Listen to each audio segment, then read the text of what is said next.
G'day, it's Matt here again, and I'm here today with my friend Lincoln Coots, to talk about hunger. We've got a common interest in metabolic health, and I've met Lincoln in the last few months, and so he's a kinesiologist. And Lincoln, you want to introduce yourself? Yeah, well, I've worked in complementary medicine for over 25 years, Yep. and 5 years ago I was 100 kilos, believe it or not, and I lost 25 kilos by accident. It took me 18 months to work out what I'd done, and then in 8 weeks I lost another 10 kilos. And now really I'm on a quest to share this information out there, Awesome. get people to know what's going on. And a big part of that for me is hunger. Yeah, hunger. And so that's a question that we've been sort of discussing, is what is hunger? What's your view? I think there's three elements that cause hunger. One is a lack of energy. Yep. You know, it's time to eat because your body doesn't know where the next bit of energy is coming from. Another one is thirst. Yep. They're very closely connected. Mm-hmm. And a third one is an anxiety-driven hunger. So that the need to Yep. eat when when you're worried, because Yeah. it has a calming effect. What does hunger feel like? For me, it feels it's butterflies. Yeah, Butterflies in the stomach. Sometimes they rise up and you become even more uncomfortable. But yeah, it starts with a rumbling tum or butterfly. yeah, and that's something that it could come. You can get butterflies even if you're just nervous, right? Yes, exactly. And I think that's the drive, that people know that if they eat, that can quell that feeling. Sometimes only for a very short while, so they eat some more. Yeah. Yeah. And some for an extended period of time. Yeah, and I found that in the first couple of days, it was more of the sense of anxiety that I hadn't had my chocolate with my coffee, or it's also getting over those habits. I think we're definitely creatures of habit. You know, we look at the clock and it's an expectation. Yeah. Or you drink something, or you know, you have a cup of coffee, therefore you must have a muffin. Or, Yeah. well, you don't really need it, but you've made that connection. Yeah, that's right. So, so then, it's with controlling that anxiety. What can we do about that? That's these butterflies that we get because we've got a habit, or because we're feeling that we've got a need for something. How do we manage those? I think the big one at the beginning is that you need to manage your carbohydrate intake.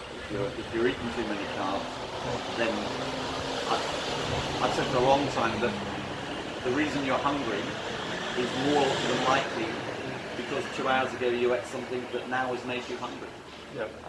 Yeah. And that's one thing that I'm really that I've found is because I have been fat adapted and eating a low carb or ketogenic diet for many months now, maybe 6 months. I am already fat adapted, so my energy levels are all coming from ketones at the moment. And I just showed you my blood test from today, and my blood glucose is below 4, which would normally be a little bit low, but my ketones are up around the 6 millimolar, and so all of my energy at the moment is coming from the ketones, and they're coming from the fat that's being broken down from my energy stores, and so I'm not actually feeling that energy craving. I don't need energy, so I'm not feeling anxious or feeling the hunger. Your body's doing what it's designed to do. So there's anxiety that comes from actual energy needs, and then there's the emotional side of things, and then you mentioned the thirst. Yeah, thirst is another one. You know, again, pretty fundamental. And I think we can't necessarily delineate between the feelings, but often if people have got that rumbling in the stomach and you have a large glass of water, it goes away. Yeah.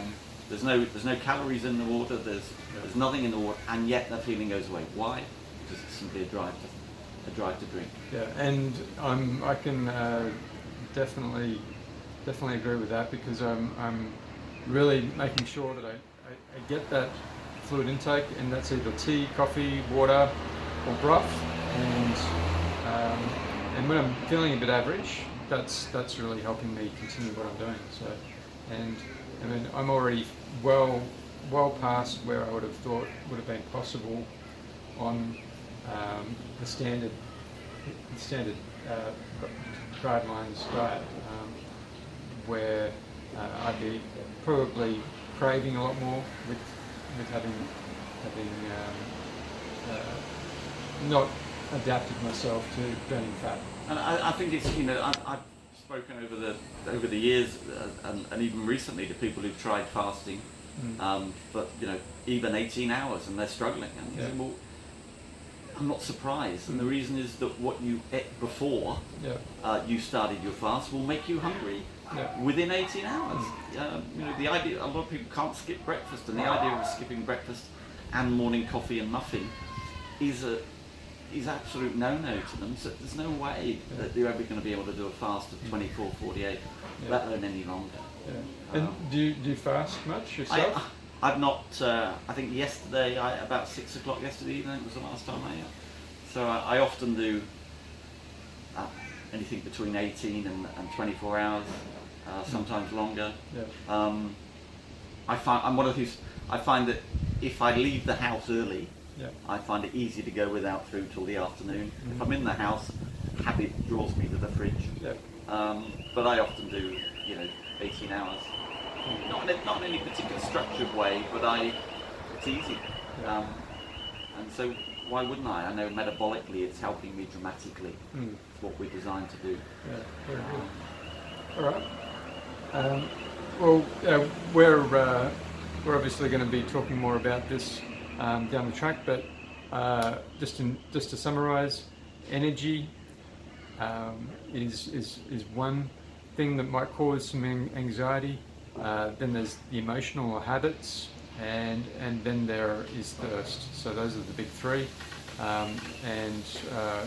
Thanks Megan for joining me today and sharing a little bit of your story.